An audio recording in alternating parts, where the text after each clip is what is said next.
The Yellow Springs Community Foundation celebrates its 40th anniversary this year. It was conceived in the mind of Jim Mitchell, a villager and president of the Miami Deposit Bank, who saw a need for a single organization that could direct charitable donations toward the community's needs. When Mitchell died unexpectedly, his wife, Dorothy Mitchell, took up the mantle, assembling villagers Philip Altman, Hardy Trollander, George Asakawa, and Perry Stewart to bring Jim's vision to life. And in 1974, the Yellow Springs Community Foundation was born. Since then, says Perry Stewart, the Foundling Foundation has grown into the community's largest benefactor. In 1974 or 75 when we started, we had one donor.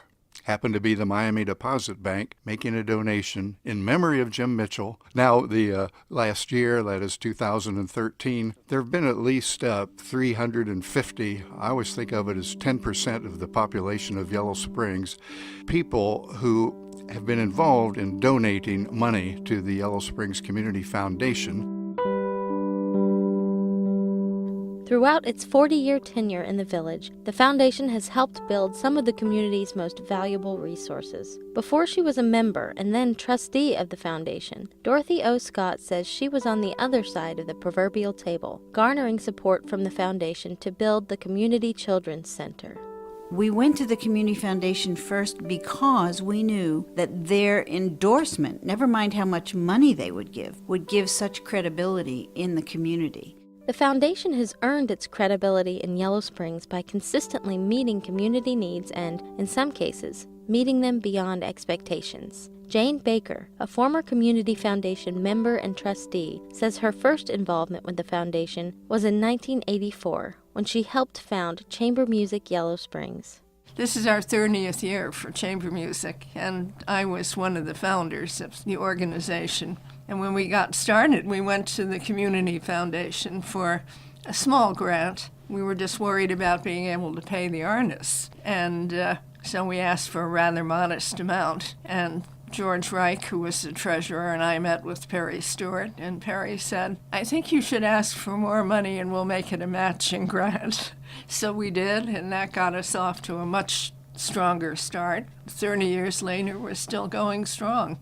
Dorothy O. Scott can also attest to the foundation's penchant for upping the ante when it comes to support. The Children's Center came with a request to repair their roof, and I felt like what they needed to do was to replace the roof. So, the foundation responded to requests in a very strategic way. They looked at the organization and then encouraged them to ask for what they really needed, and that's what they got. The foundation has not only been responsive, it has been proactive, and this was another one of those. The word foundation itself conjures up images of something hard and immovable. While the foundation certainly has been steadfast, it's also proven itself to be mobile and alert. Bruce Bradmiller, a former president and trustee, says the Community Foundation doesn't only sit and wait for a request or a bequest to fall into its lap. Early on, we weren't getting very many grant requests, so we hosted an event at Young's Dairy, and we called it Get the Scoop. And we offered free ice cream for local nonprofits to come and learn about, how you apply for a grant. And it was just a fun event. The best kind of charitable enterprise is one where you accomplish your useful purpose, but you also have fun. That's an area where the Community Foundation can be a real catalyst, helping people do the things that they want to do and have fun at the same time. It makes you want to do more. It's great. After so many years of being attuned to the community's needs, the foundation has undoubtedly helped shape Yellow Springs into the vibrant and unique village that it is, sometimes on a smaller scale. Walk under the marquee at the Little Art Theater and look up. There's some artwork there that the Yellow Springs Community Foundation caused to happen. And so I don't know what the underside of the marquee is called, but that was one I always remember. We're used to people wanting to do unusual things. We could respond to things that more traditional foundations might not respond to. It might be considered off the wall outside of Yellow Springs, but not for us. 40 years of community building is no small feat, especially in a village of this size. But Bruce and Dorothy agree that the village's size is instrumental to the foundation's longevity.